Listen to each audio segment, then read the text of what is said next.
Memahami TCP dan UDP, protokol utama dalam komunikasi jaringan. Dalam era digital yang semakin terhubung, pemahaman mendalam tentang protokol komunikasi jaringan menjadi sangat penting. Dua protokol yang memegang peran kunci dalam lanskap ini adalah Transmission Control Protocol, TCP, dan User Datagram Protocol, UDP. Keduanya merupakan komponen fundamental dari suite protokol internet, namun memiliki karakteristik dan fungsi yang berbeda secara signifikan. TCP dan UDP beroperasi pada lapisan transport dari model OSI, bertindak sebagai perantara antara aplikasi dan jaringan. Meskipun keduanya memfasilitasi pengiriman data antar perangkat, pendekatan mereka terhadap keandalan, kecepatan, dan integritas data sangat berbeda. Pemahaman tentang kekuatan dan keterbatasan masing-masing protokol ini sangat penting bagi para profesional jaringan dan pengembang aplikasi untuk membuat keputusan yang tepat dalam desain dan implementasi sistem komunikasi yang efisien dan efektif. Struktur dan fitur TCP. Transmission Control Protocol atau TCP adalah protokol berorientasi koneksi yang menawarkan pengiriman data yang andal dan terurut. TCP bekerja dengan membentuk koneksi antara pengirim dan penerima sebelum pertukaran data dimulai, yang dikenal sebagai three-way handshake. Proses ini memastikan bahwa kedua belah pihak siap untuk berkomunikasi dan menyepakati parameter koneksi. Fitur kunci TCP meliputi kontrol aliran, pengakuan, dan keteraturan paket. Kontrol aliran memungkinkan penerima mengatur kecepatan pengiriman data untuk mencegah overload.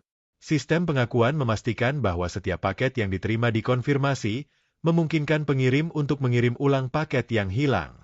Keteraturan paket menjamin bahwa data diterima dalam urutan yang benar, bahkan jika paket tiba dalam urutan yang berbeda. Struktur dan fitur UDP. User Datagram Protocol atau UDP adalah protokol tanpa koneksi yang memprioritaskan kecepatan dan efisiensi atas keandalan. Tidak seperti TCP, UDP tidak memerlukan pembentukan koneksi sebelum pengiriman data. Protokol ini bekerja dengan mengirimkan paket data, yang disebut datagram, langsung ke tujuan tanpa jaminan pengiriman atau urutan. Fitur utama UDP adalah kesederhanaan dan kecepatan. Tanpa mekanisme kontrol aliran atau pengakuan, UDP dapat mengirimkan data dengan latensi yang sangat rendah. Namun, ini juga berarti tidak ada jaminan bahwa paket akan tiba di tujuan atau akan tiba dalam urutan yang benar. UDP ideal untuk aplikasi yang membutuhkan kecepatan tinggi dan dapat mentolerir beberapa kehilangan data, seperti streaming video atau game online.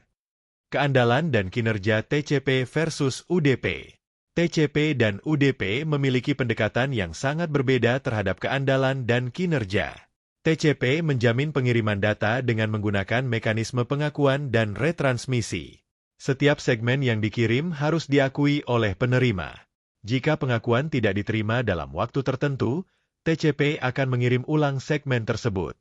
Ini memastikan bahwa semua data akhirnya sampai ke tujuan, tetapi dapat mengakibatkan latensi yang lebih tinggi, terutama dalam kondisi jaringan yang buruk. Di sisi lain, UDP tidak menyediakan jaminan pengiriman. Paket dikirim tanpa pengakuan, dan jika paket hilang, tidak ada mekanisme bawaan untuk mendeteksi atau mengirim ulang paket tersebut.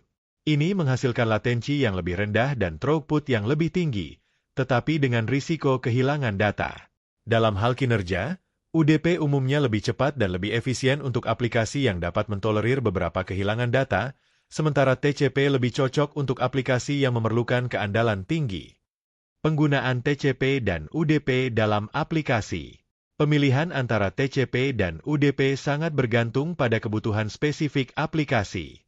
TCP umumnya digunakan untuk aplikasi yang memerlukan pengiriman data yang andal dan terurut. Ini mencakup sebagian besar aplikasi web, email, transfer file, FTP, dan remote login, SSH. Protokol ini juga penting untuk aplikasi finansial dan database yang memerlukan integritas data yang tinggi. Keandalan TCP memastikan bahwa setiap transaksi atau query database dilakukan dengan akurat dan lengkap. UDP, dengan latensi rendahnya, lebih cocok untuk aplikasi yang memprioritaskan kecepatan dan dapat mentolerir beberapa kehilangan data. Ini termasuk streaming video dan audio, game online, dan voice over IP, VoIP. Dalam konteks ini, kehilangan beberapa paket mungkin hanya menyebabkan gangguan kecil yang hampir tidak terasa oleh pengguna. UDP juga digunakan dalam protokol jaringan seperti DNS, Domain Name System, dan DHCP, Dynamic Host Configuration Protocol, di mana kecepatan query lebih penting daripada keandalan absolut. Kesimpulan, memilih antara TCP dan UDP.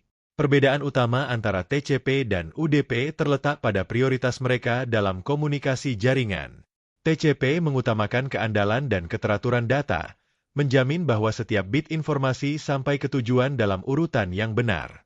Ini dicapai melalui mekanisme kompleks seperti pengakuan, pengurutan paket, dan kontrol aliran. UDP, sebaliknya, memprioritaskan kecepatan dan efisiensi, mengorbankan jaminan pengiriman demi latensi yang lebih rendah dan overhead yang minimal. Pemilihan antara TCP dan UDP harus didasarkan pada kebutuhan spesifik aplikasi. Untuk aplikasi yang memerlukan integritas data yang tinggi, seperti transfer file atau transaksi keuangan, TCP adalah pilihan yang tepat. Namun, untuk aplikasi yang membutuhkan respons cepat dan dapat mentolerir beberapa kehilangan data, seperti streaming media atau game online, UDP mungkin lebih sesuai. Dalam banyak kasus, aplikasi modern bahkan menggunakan kombinasi kedua protokol untuk mengoptimalkan kinerja dan keandalan sesuai dengan kebutuhan spesifik mereka.